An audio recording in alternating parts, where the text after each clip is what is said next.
നിങ്ങളുടെ കണ്ണിൽ ഒരു കുഴപ്പമില്ലല്ലോ, എനിക്കൊന്നും കാണാനില്ലല്ലോ. അതല്ല, എന്റെ കണ്ണിന് എന്തോ പറ്റിയിട്ടുണ്ട്. എനിക്ക് കാണുന്ന എല്ലാ പെണ്ണുങ്ങളും നിന്നെ പോലെ തോന്നാം.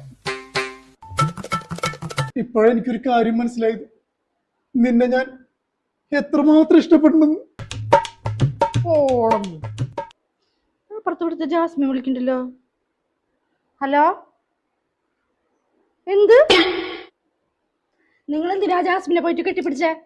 ഞാൻ നിന്നോട് പറഞ്ഞില്ലേ എന്റെ കണ്ണിന് എന്തോ പറ്റിയിട്ടുണ്ടെന്ന്. എനിക്ക് എല്ലാരും കാണുമ്പോ നിന്നെ പോലെ തോന്നും. അറിയാണ്ട് കെട്ടിപ്പിടിച്ചതാ, സോറി പ്ലീസ്. ആ ജാസ്മിനെ, ആൾക്കത് അറിയാണ്ട് പറ്റിപ്പോയതാ. ഇനി ഉണ്ടാവില്ല കേട്ടാ, സോറി. എന്നോട് ക്ഷമിക്കണം. ഞാൻ ഒരു കാര്യം ചോദിച്ചോട്ടെ? ഈ നിക്കണത് എന്റെ ഷേജി തന്നെയല്ലേ? അതെ. എന്നാ ഞാനൊന്ന് കെട്ടിപ്പിടിച്ചോട്ടെ. ഞാനൊരു ചായ എടുത്തിട്ട്